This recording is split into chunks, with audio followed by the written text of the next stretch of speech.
Salut Zach.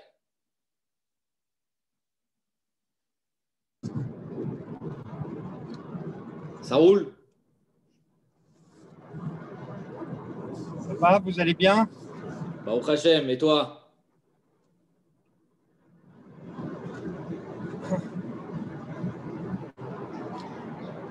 Tu reviens de Natania, tu as fait le chiot aujourd'hui?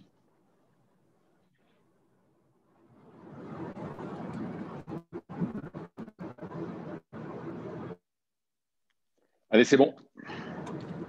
Ok, on attaque. Alors, comme aujourd'hui c'était tout Bishvat, je vais commencer avec une question existentielle. Parce que la avoda qu'on avait à tout Bishvat, elle était particulière. C'était, à mes yeux, faire des brachot. Et ça m'a rappelé une Gemara dans Brachot, d'Aflamet Dalet, qui pose une question. Alors, d'un côté, il y a marqué l'Hachem Aret Sumloa, que le monde est entièrement à Kadosh Baruch Hu. Et d'un autre côté, il y a marqué Va'aretz Natan Livnei Adam, comme quoi Kadosh Baruch Hu a donné le monde aux hommes. Donc il y a ici une stira apparemment, mais on verra que en fait dans ces stirotes-là, à travers les psukim, c'est des énigmes que nous donne Hachem pour justement nous aider à comprendre un peu plus la vie. Et la Gemara de répondre Kan lifne bracha, kan lachar bracha, que avant la bracha, la Hachem aret sumloa, et après la bracha, alors aret natan livnei adam. La Gemara veut dire par là que tant qu'on n'a pas fait de bracha, on n'a pas le droit de manger. Mais est-ce que la bracha, c'est juste un laissez-passer? C'est un dû qu'on doit payer? Ou bien plus que ça? Alors on verra ça à la fin du shiur, on essaiera de répondre. Parce que, en fait, la question existentielle qu'on est en droit de se poser, c'est à qui appartient le monde? Est-ce que le monde a été créé par Dieu, mais pour Dieu, ou le monde a été créé pour les hommes? Est-ce que l'homme est maître de ce monde? Ou bien non, le maître du monde, c'est Akadosh Baruch Hu. Évidemment, tout le monde comprend l'ambiguïté de la question, c'est que, évidemment, Hachem, c'est le maître du monde. Mais de notre côté, on en est les principaux acteurs. Et donc, on serait en droit de penser que le monde nous appartient. Alors, on essaiera de répondre à ça tout à l'heure.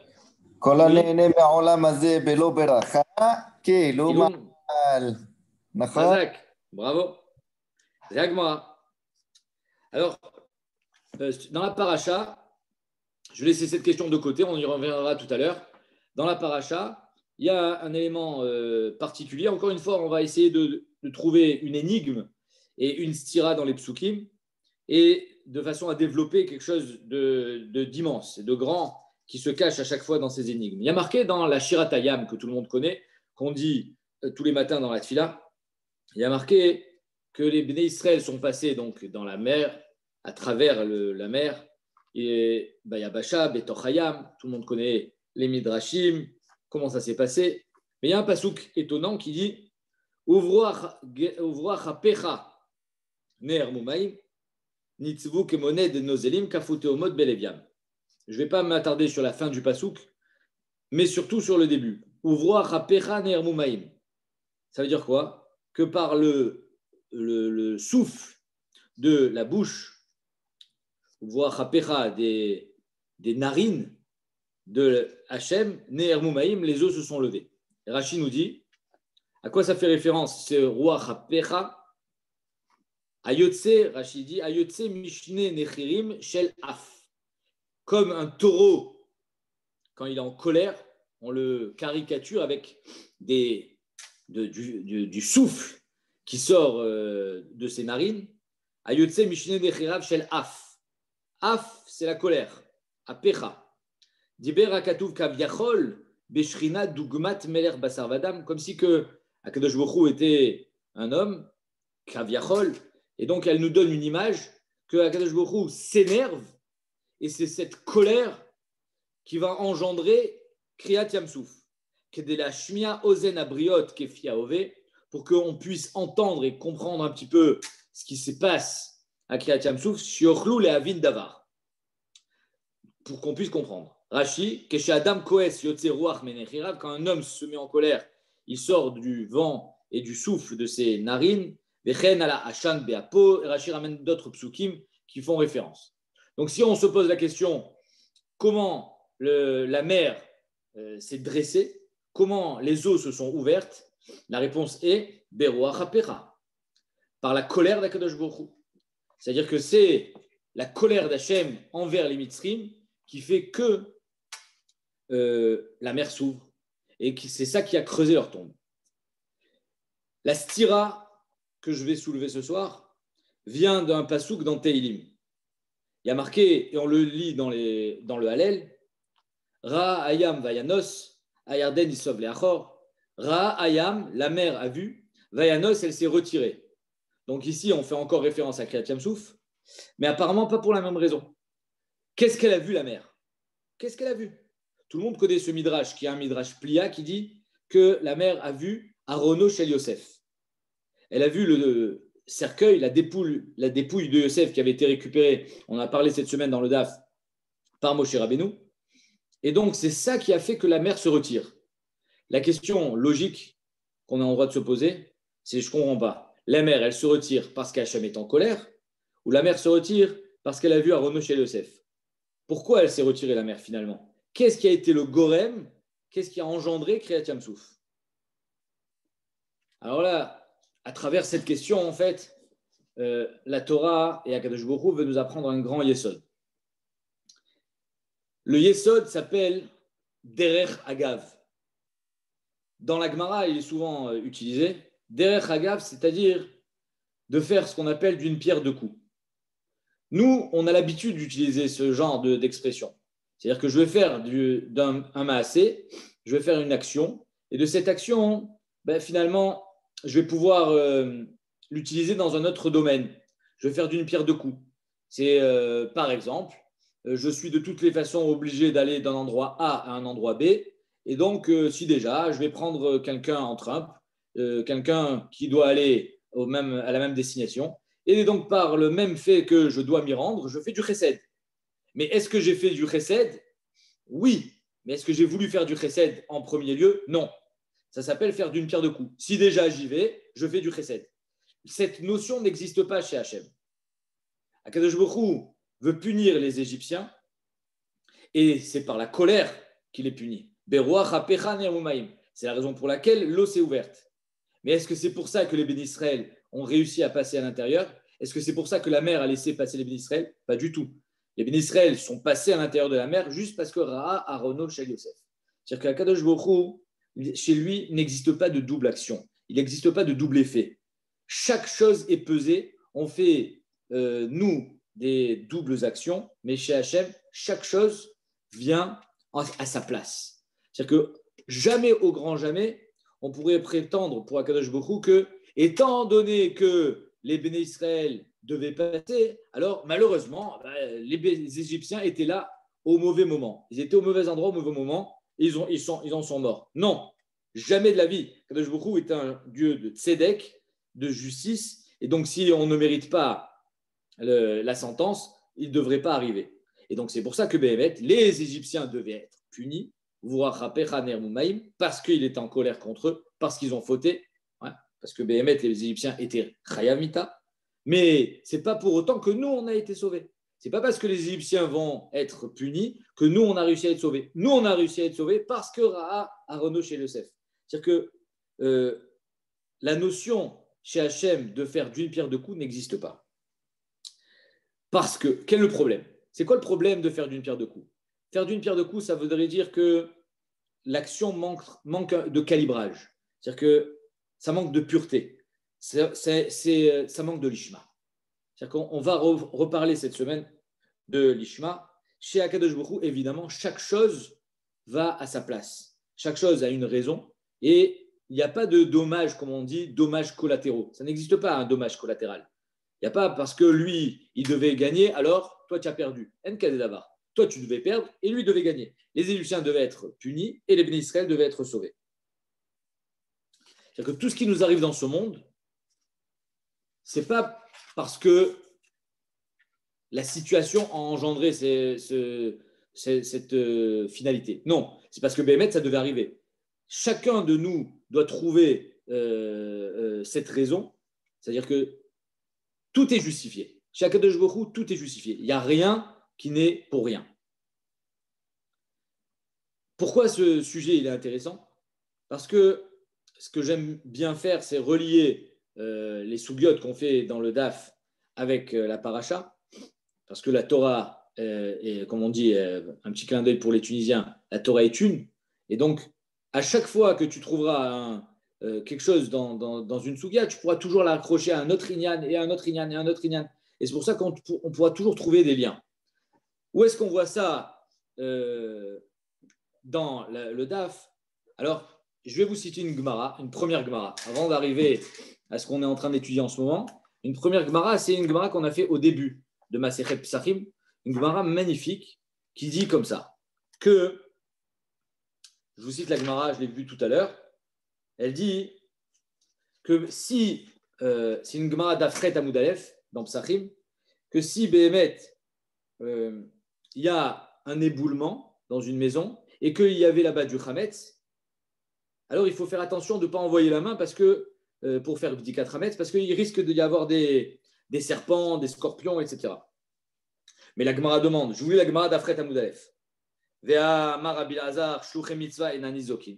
Pourtant, quelqu'un qui fait une mitzvah, il n'est pas censé être atteint par un ézek. Il est dans la mitzvah. Donc, il est dans une action saine et il ne devrait pas en découler des problèmes.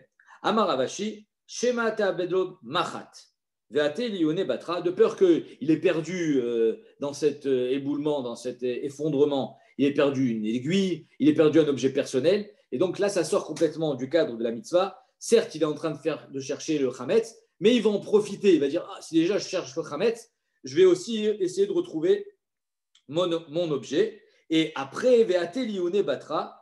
Et donc c'est pour ça que, étant donné qu'il n'est plus dans la mitzvah, on a peur qu'il soit nizok. Et Kai Gavna, la Gemara dit, quel est le problème? Kai Gavna, la mitzvah. Pourquoi? Quand je fais une mitzvah et que j'en profite, ce n'est pas une mitzvah. Veatania, la Gemara met une braïta. A Omer Selazo les tzedaka, quelqu'un qui donne de l'argent pour la tzedaka, bishvil sheyeche beni ou sheye ben olamaba. Quelqu'un qui conditionne donc sa mitzvah pour une finalité personnelle, pour que son fils il ait la refoua, etc. Pour plein d'autres raisons. La Gemara nous dit Arezé, tzadik, gamour. C'est énorme cette Gemara. C'est-à-dire que ce n'est pas toléré, c'est presque encouragé, puisqu'il est tzadik, gamour. Faire une mitzvah afin d'avoir un intérêt personnel, c'est tzadik gamour. Je mets une pièce dans la tzedaka pour avoir une totsa agréable, c'est tzadik gamour. Donc comment ça se fait qu'ici, quand il cherche son chametz, ce n'est pas considéré comme tzadik gamour? Pourquoi il pourrait être endommagé? L'agma répond, Dilma, Batar de Badak, Atel Youne Batra, parce qu'on a peur qu'après la mitzvah, pas quand il est en train de faire la mitzvah, mais après d'avoir fini sa mitzvah de Bdikat Chametz, il va continuer à chercher, et là il est sorti du cadre de la mitzvah, et il risque d'être nizok. Tosfot, sur place, il pose une kushia. Il dit comment ça se fait que quelqu'un qui met une pièce dans la tzedaka, Almenach et Beni, pour que son fils il soit sauvé, ça s'appelle tzadik gamour. Ve'atnan, il y a marqué dans la Mishnah de Pirkei Avot, Alti ou Kavadim, Amesham Shimet Arav Almenat Lekabel Pras. Ne soyez pas comme des serviteurs qui sont Meshamesh le Rav, donc à Kadosh Baruch Hu, pour recevoir un cadeau.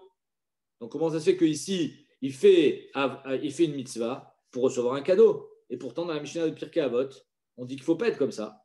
Or, ici, il y a marqué Arezé Tzadik Gamour, machma que c'est les Khatrila. Ce n'est pas Bediavad. La Gemara répond Aïnou Bekai Gavna, la Mishnah de Pirkei Avot, c'est Tosot qui répond, pardon. La Mishnah de Pirkei Avot nous dit seulement chez Im Lotavolo Ota Atova, chez Umetzape, Toe Umitraret à la Tzedaka chez Asa. Si Béhémet un homme, c'est une condition sine qua non. Je donne la Tzedaka que pour avoir la Refoua Shlema. Je n'ai pas la Refoua Shlema, je regrette la Tzedaka que j'ai fait. Alors là, Béhémet, ta première intention, c'est quoi? Ta première intention, c'est la Refoua. Ta première intention, c'est la bracha. Ta première intention, c'est ton intérêt personnel. Tu es sorti, tu n'es même pas rentré dans le cas de la mitzvah. Ça, c'est le shamesh et tarav almenat le kabel pras.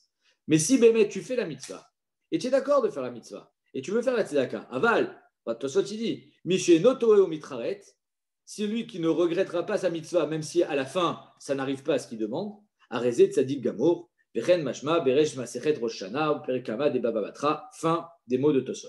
Donc ici, Tosot, il nous donne un guéder. Il nous dit que oui, on a le droit de faire une pierre de coups. On a le droit d'avoir une double kavana, une kavana personnelle, l'olishma, et une kavana eliona lishma. Mais attention, qu'est-ce que je mets en premier?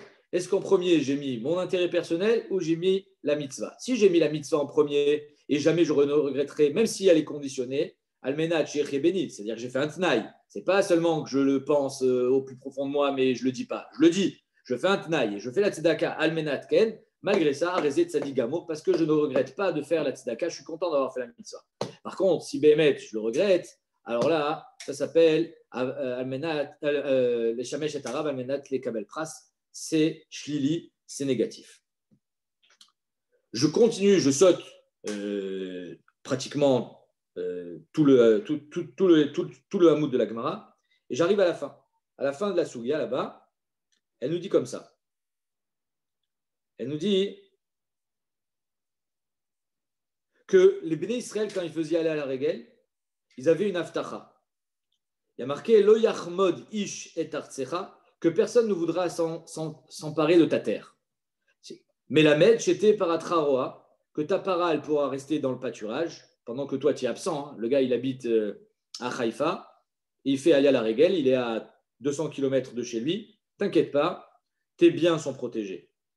Ta para, elle peut rester tranquillement dans le pâturage. Ven chaya mazikata, il n'y a pas de chayot qui va venir l'attaquer. Tarnegola techa menat keret beashpa, elle reste tranquillement ta poule. Ven chulda mazikata, il n'y a pas de chulda, il n'y a pas de renard. Balodvarim kalvachomer.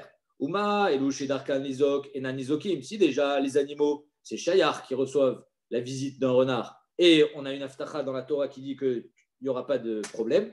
Bene adam shen darkan nizok. Alachat kama vekama, c'est de là qu'on apprend que shluchem mitzvah et nanizokim. Quand on parle de shluchem mitzvah, c'est pas seulement shluchem mitzvah, c'est mekayem mitzvah. Voilà que quelqu'un qui est mekayem mitzvah, il a une aftacha d'être protégé. En yela balicha, ça c'est quand je vais vers la mitzvah, la Gemara demande. Mais quand je reviens de la mitzvah, peut-être que j'ai fini, un peu comme celui qui fait la bdikat rametz. C'est trop tard, ça y est, il a fini sa mitzvah, qui a dit que là aussi, la Torah, elle te protège. À la fin de ton séjour à Yerushalayim, tu vas plier ton baluchon, ta tente, tu rentreras chez toi, mais la de là on apprend que tu retrouveras ta maison intacte, sans cambriolage, sans dégâts, sans rien du tout. Personne n'est venu t'embêter pendant que tu étais absent. La Gemara demande, mais alors si Bémet, même dans le retour, je suis protégé, alors pourquoi j'ai besoin de te le dire dans l'aller? La Gemara dit, c'est pour un din tzedadi, les keder Rabbi Ami, damar Rabbi Ami, kol adam sheyesh lo karka, ole la regel, shen lo karka, en ole la regel. Pour te dire que tu fais aller à la regel que si tu as une terre. Et là, la Gemara continue. Amar Rabbi Avin baravada, amar Rabbi Tzrak mipenema en perot ginosar b'Yerushalayim. Pourquoi il n'y a pas de perot ginosar à Yerushalayim? Quels sont les perot ginosar? C'est des fruits qui étaient aux abords de Tivaria, des fruits très doux, magnifiques. On avait même vu dans Brachot que des Amoraïm comme Resh Lakish en perdaient la tête tellement c'était bon. Il y avait presque une élévation rouchanite quand on les mangeait parce qu'ils puisaient leur force du Be'er Shalem Miriam qui est dans le lac de Tivaria. Et la Gemara demande pourquoi ils sont à Tivaria, pourquoi ils ne sont pas à Yerushalayim? Pourquoi à Yerushalayim il n'y a pas les bonnes choses qu'il y a ailleurs? La Gemara répond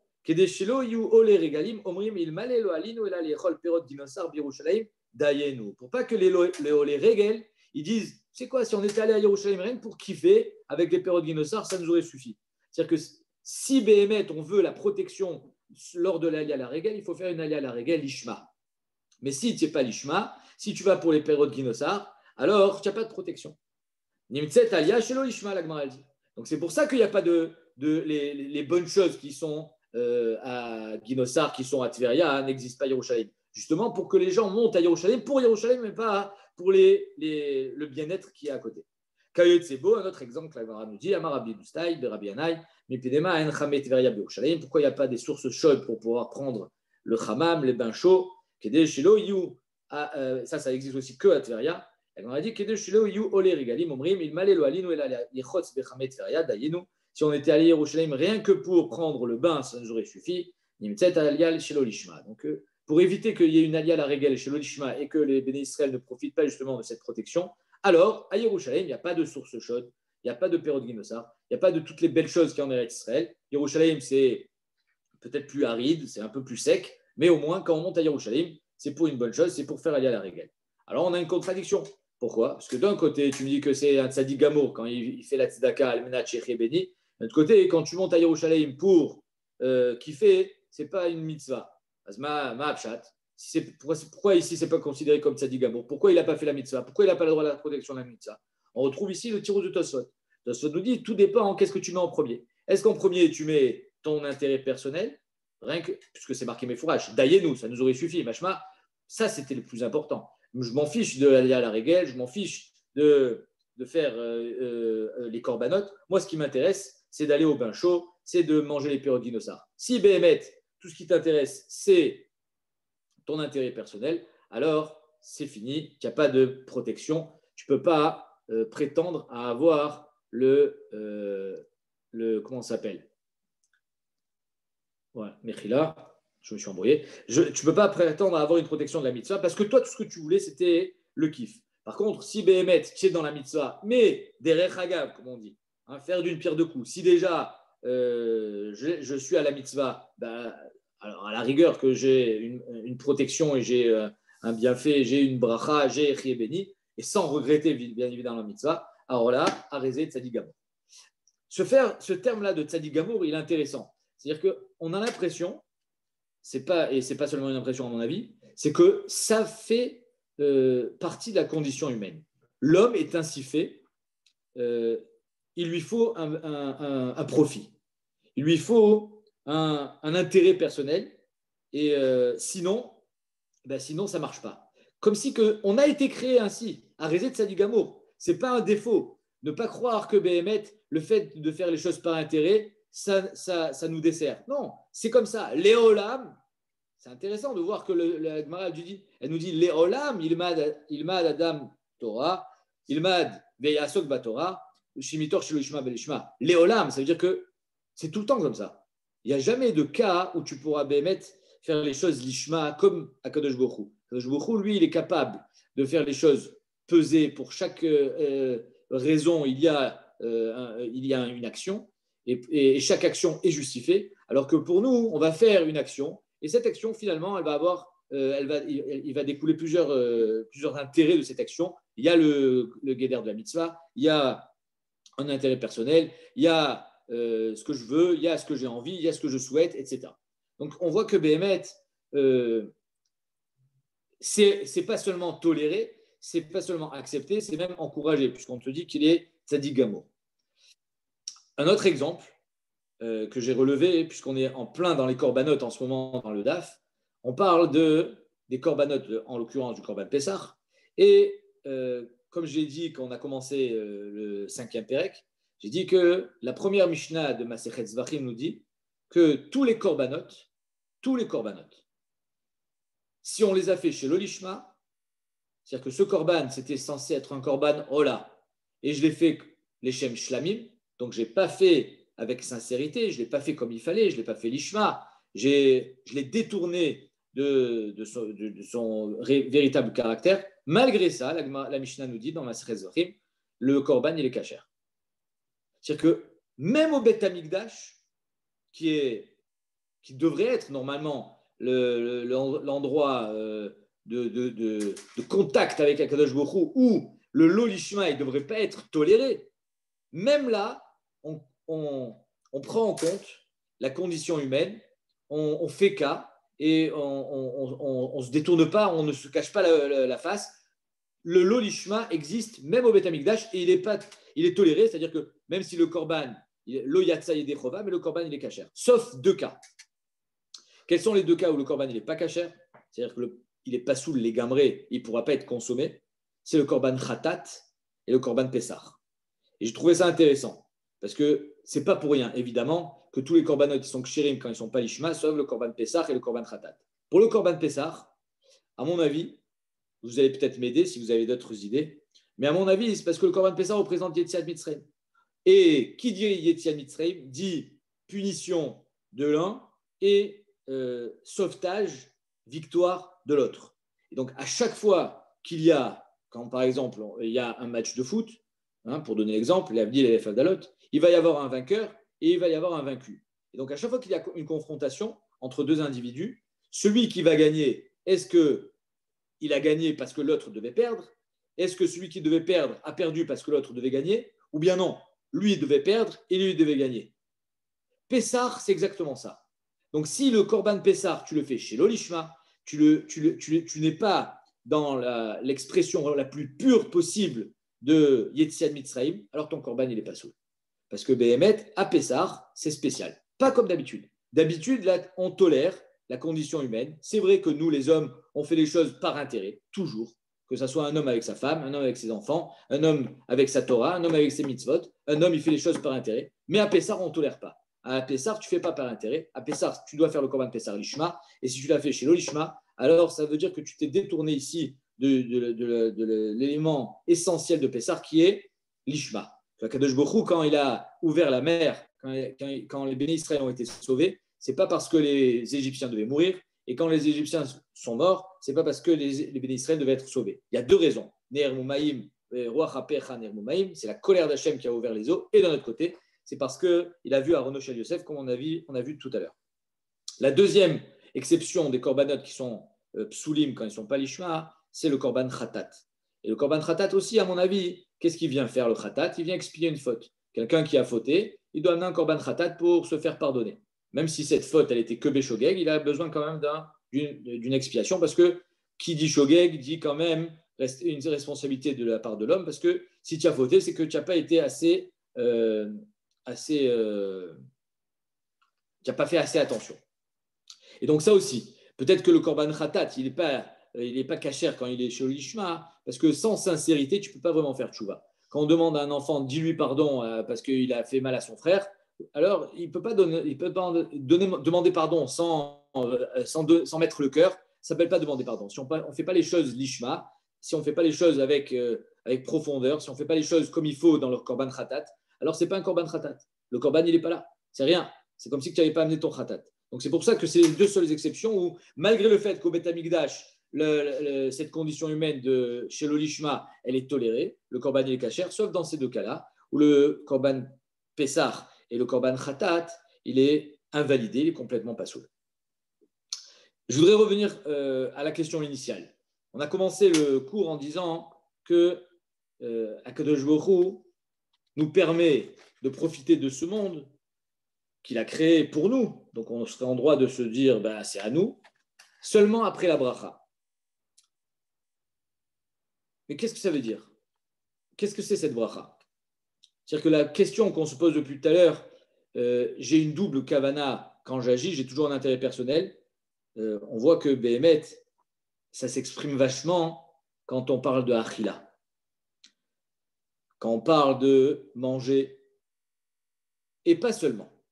Puisque aujourd'hui, dans le DAF, on a vu que même dans le Limud Torah, on peut avoir cette double intention qui est d'avoir un certain profit et aussi de faire la mitzvah de Limud Torah. Donc, les deux, j'aimerais les lier, la Achila et Limud Torah. Puisque aujourd'hui, dans le DAF, on a vu qu'il y a une marloquette entre Rabbi Eliezer et Rabbi Yoshua. Daf Samechet Amoudbet. Est-ce que Yom Tov, c'est une mitzvah de manger? Ou bien le Yom Tov, l'essentiel, c'est Vesamarta Bechagecha, c'est d'être Besimcha. D'après Rabbi Eliezer, tu peux être Besimcha en étudiant. Tu n'es pas obligé de manger. Il n'y a pas une mitzvah inhérente à la fête qui est la Achila. C'est-à-dire que d'après Rabbi Eliezer, la Achila à Yom Tov, elle est Reshut. Elle n'est pas mitzvah. D'après Rabbi Yoshua, c'est Chetziol Hashem, Chetziol Lachem. C'est moitié pour Hashem et moitié pour toi. Pourquoi? Parce qu'il y a marqué dans la Torah Atzeret Lachem Elokecha, donc mashma tout pour Hashem, et de l'autre côté il y a marqué Atzeret Tiel Lachem, donc pour toi. Rabbi Eliezer il dit c'est ou l'un ou l'autre. On ne peut pas les faire vivre ensemble. Enfin non, c'est-à-dire que même Rabbi Eliezer il est d'accord que si je veux faire les deux, je peux faire les deux, mais tu n'es pas obligé. C'est-à-dire que c'est ton droit de dire moi j'ai envie de faire Kulo Lachem, ou c'est ton droit aussi de dire faire Kulo Lachem, c'est ton choix. Alors que d'après Rabbi Yoshua, il y a une mitzvah de Chetziol Hashem et Chetziol Lachem. Et la Gemara a de dire que même Rabbi Eliezer, il est d'accord qu'à Shavuot, tout le monde est d'accord à Shavuot, même Rabbi Eliezer, que Bainan Nami Lachem. À Shavuot, il faut manger. Maïtama, Yom Shenitna Bo Torah ou. Parce que le jour de Matan Torah, c'est un jour où il faut se réjouir. Alors c'est étonnant. Rachid nous dit chez Ismach Bo Bemachal ou Mishte, que le jour de Shavuot, il faut être Besimcha en mangeant, en buvant. Alors on aurait pu croire, le Lachem, c'est quoi le Lachem? C'est de kiffer. C'est pour moi. C'est entièrement pour moi, Nachon. C'est-à-dire que Hachem, il me donne le droit de profiter à 100% pour le kiff. Et la Rachid nous dit non. Les harot, tu manges juste pour montrer chez Noach ou Mekubal Yom Zel Israël chez Nitna Torabo. Tu montres ta réjouissance à travers la Séouda. C'est-à-dire qu'ici, Rachid nous dit quelque chose d'énorme. Que le lachem, que le profit personnel qu'on va dégager de la Séouda, que le plaisir qu'on a en mangeant, finalement, il est aussi dans le Avodat Hashem. Le lachem, ce n'est pas quelque chose que Akadosh Baruch Hu te permet, c'est quelque chose qui te donne pour te servir. C'est-à-dire que tu peux servir Akadosh Baruch Hu en mangeant. C'est pour ça qu'à Shavuot, on te dit, à Shavuot, il faut aussi lachem, les kula alma. Pourquoi à Shavuot? J'ai cité tout à l'heure au shiur, le Eshel Avram, il demande, Shavuot, ça aurait dû être le jour au contraire, où on veut le mettre toute la journée. Alors pourquoi Bémet, Davka, Shavuot, on a décidé de manger? Il dit le Eshel Avram, parce que tout ce qui fait qu'un homme réussit à avoir la Torah, qu'est-ce qui fait que Akadosh Baruch Hu ait décidé de donner la Torah aux hommes et pas aux anges? C'est justement parce qu'on est des hommes. C'était la Ta'ana de Moshe Rabbeinu. Les anges ont dit, dans Shabbat, la Gemara dit que les anges ont râlé. Ils ont dit la Torah n'est pas faite pour les hommes. Les hommes sont finalement des êtres faibles et ils risquent de fauter. On le sait, d'accord? Malheureusement, l'histoire nous le montre qu'on a fauté, qu'on faute et malheureusement qu'on fautera. Ça fait partie de notre nature. Et donc les anges disaient la Torah, ce n'est pas pour eux. Et Moshe Rabbeinu répond non, au contraire. C'est parce qu'on est des hommes qu'on mérite d'avoir la Torah. C'est-à-dire que la Torah est faite que pour les hommes. Pourquoi? Parce que la Torah, elle vient nous aider à sortir de notre condition animale pour justement aspirer à quelque chose de plus grand que j'appelle la condition humaine. C'est-à-dire que la condition humaine n'est pas un gros mot. Être un homme, ce n'est pas une bassesse. Au contraire, c'est une grandeur. Que malgré le fait que tu es un homme, arriver à servir à Kadosh Baruch Hu dans ton lachem, à servir à Kadosh Baruch Hu avec Achila Veshtia, c'est une grande mala que les anges ne peuvent pas comprendre, ne peuvent même pas imaginer. Donc c'est pour ça que Béhémet, le Eshel Avrami répond, à Shavuot d'Afka, on mérite la Torah que parce qu'on est des hommes. Donc c'est pas le moment de faire le parouche, de faire celui qui est assis au Beth Midrash toute la journée. Au contraire, tout ce qu'on mérite la Torah, c'est parce qu'on est un homme. Donc montrons à Kadosh Baruch Hu comment on peut être un homme, mais avec un grand H, un homme qui, Béhémet, a la possibilité de s'élever à travers les mitzvot et de devenir un grand. Et non de faire passer en premier lieu dans la marche Shavarishona le lachem, mais au contraire, je fais la mitzvah, et si déjà, ça fait partie de ma condition humaine, puisque l'homme est ainsi créé, que si déjà j'en tire un bénéfice. On voit que l'homme, depuis, ça fait partie de sa création. La jouissance de l'homme, elle est omniprésente dans sa vie. C'est-à-dire que le développement, la subsistance, l'évolution de l'homme, sa procréation, elle passe par sa jouissance. C'est-à-dire qu'on ne peut pas éviter ça. C'est indéniable. C'est-à-dire que l'homme doit passer par là. C'est ça qui fait qu'on peut devenir quelqu'un de grand et c'est ça qui fait qu'on peut devenir quelqu'un de très bas. Mais pour revenir à la question qu'on a posée,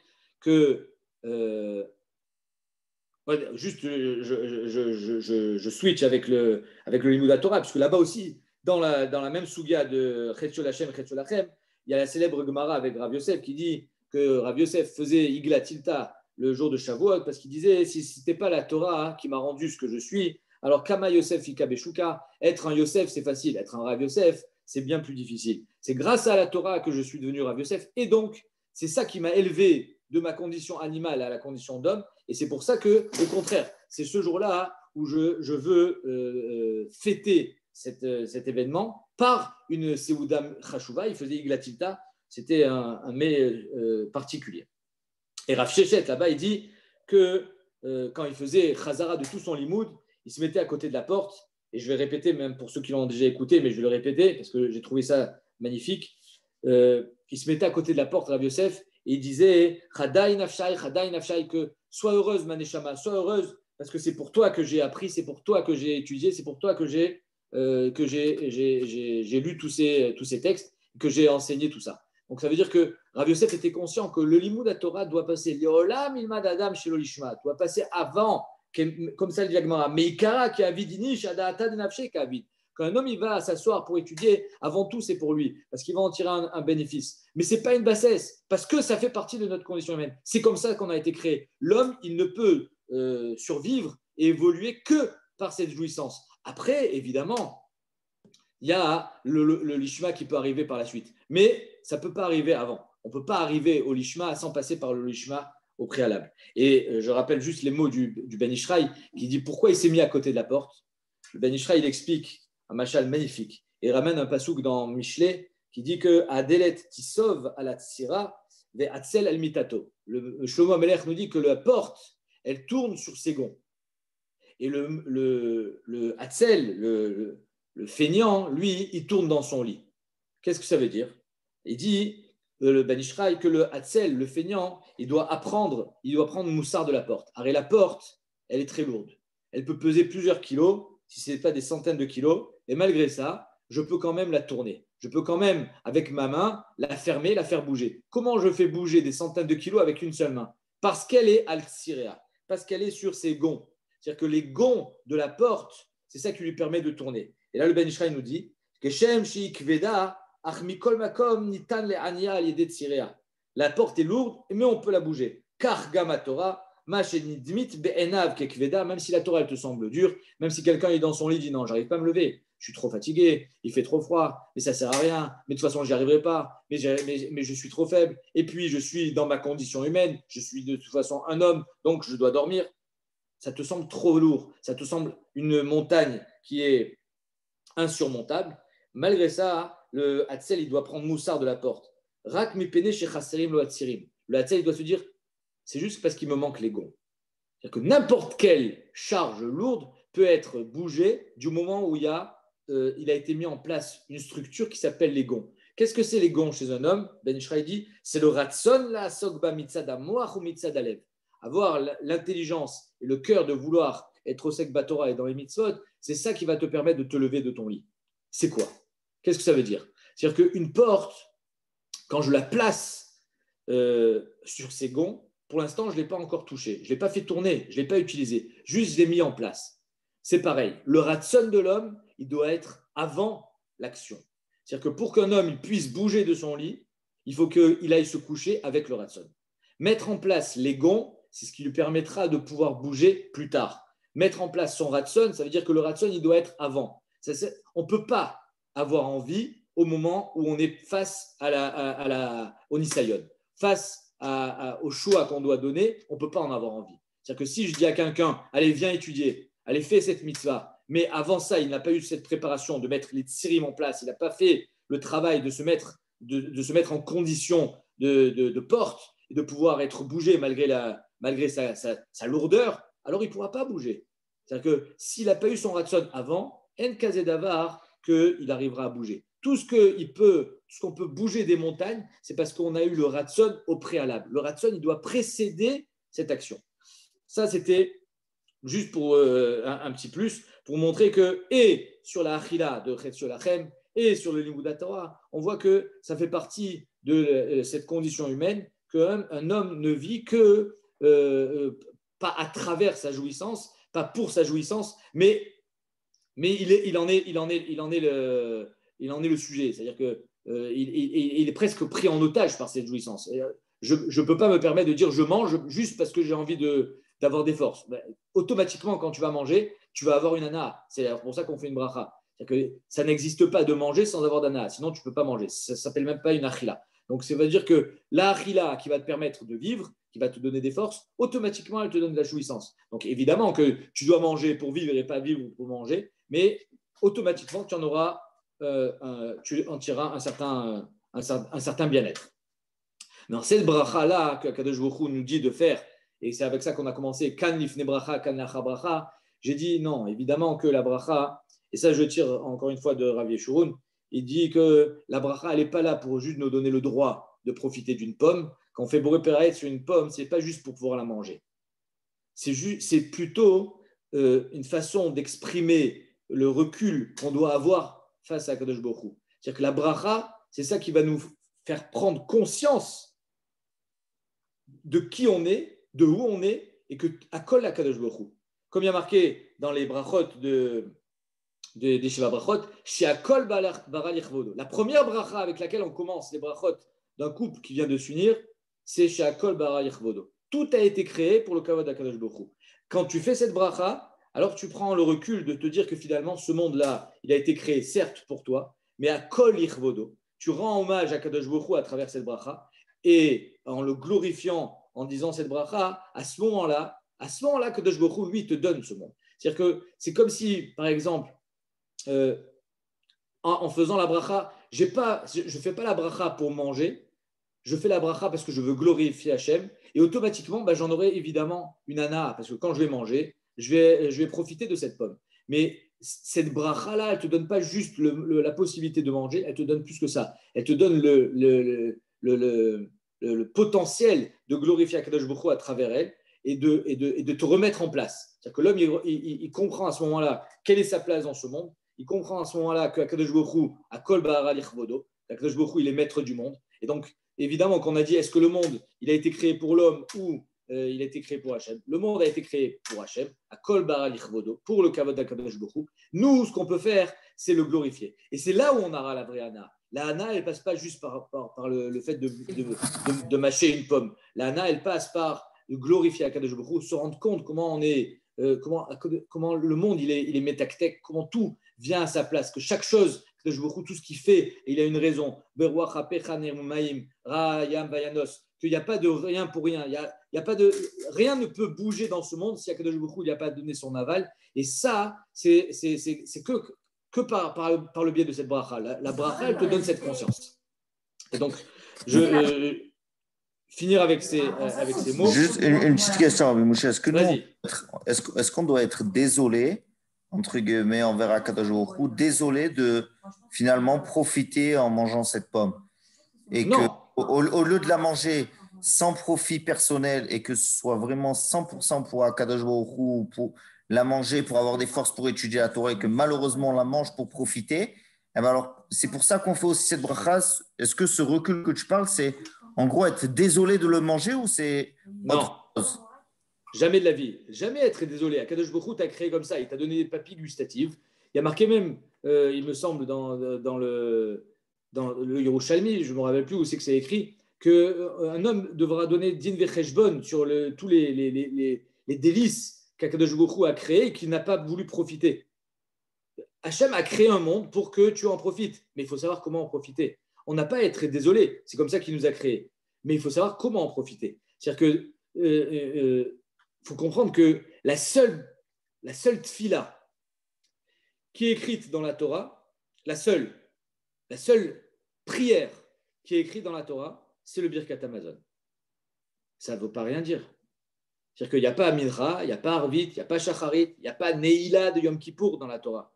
Dans la Torah, il n'y a que Birkat Hamazon. Ve'achalta, ve'savata, uvirachta et Hashem Elokecha.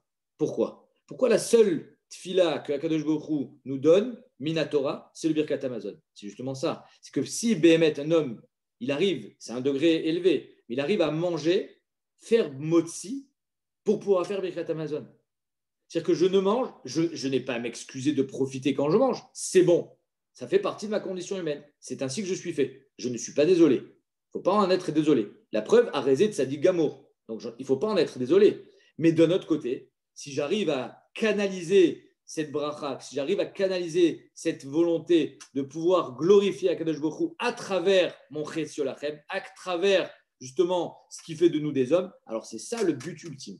C'est ça le but ultime de la l'Avodat Hashem. Le but ultime de la l'Avodat Hashem, ce n'est pas d'être un moine, ce n'est pas d'être privé, de se priver de tout ce qu'il y a. Le but ultime, ce n'est pas de profiter à outrance, évidemment, d'accord? Ça, c'est Naval Birshut Torah, à la rigueur, même si le gars, il fait des brachot, le Naval Birshut Torah, c'est-à-dire que Akadosh Baruch Hu n'a pas créé ce monde juste pour qu'on puisse s'empiffrer, pour qu'on puisse se gaver. Au contraire, on doit arriver à manger tout en profitant. Ce n'est pas interdit, ce n'est pas une tare, ce n'est pas un défaut. J'en profite parce que c'est ainsi que je suis créé. Ouais. Bon, ceux qui ont eu la corona, ils savent qu'on peut manger sans en profiter, mais ceux qui ne l'ont pas eu, ils ne savent pas de quoi on parle. Mais si BMS, tu manges et tu profites pas, tu manges en profitant, pardon, alors l'essentiel, c'est d'avoir quelle était ta kavana rishona. C'est avec ça qu'on a dit tout à l'heure dans le début de la Masechet, c'est que si BMS, un homme, il donne la tzedaka, almenat she'echie beni, il donne la tzedaka. Ze marshava rishona. Il monte à Yerushalayim pour aller prendre les bains chauds, pour manger les perot de Ginossar, il ne monte pas à Yerushalayim, il va manger les perot de Ginossar. Quelle est la marche avarishona? Si Béhémet, toi, ta marche avarishona, c'est de manger une pomme, et que pour manger une pomme, il faut faire une bracha, bon, alors là, oui, tu peux être désolé. Tu n'es pas encore arrivé au stade où tu as compris c'est quoi la bracha. Tu n'es pas dans la Avera, mais tu n'as pas encore été menatzel complètement les nuances que Akadosh Baruch Hu veut nous donner à travers cette bracha. Si Béhémet, tu as compris que comme on s'est assis le soir de Toubishvat, on prend des fruits rien que pour faire une bracha, alors là, tu as compris tout le but de la création. Akadosh Baruch Hu, il a créé ce monde pour qu'on puisse le glorifier et c'est par là que passe notre Hana. La Hana, elle ne passe pas par juste manger, mais justement par glorifier Akadosh Baruch Hu, être néné, comme on dit, la Tidlavo, être néné, Mizivashrina, se rapprocher d'Akadosh Baruch Hu, elle est là la vraie Hana. Donc voilà, j'espère que j'ai été clair. S'il y a des questions, je suis prêt à répondre. Et sur ce, je vous dis Shabbat Shalom. Chazak Baruch. J'ai pas Chazak compris. Moshe Chazak. Et ça va pas qui a payé pour tout le monde.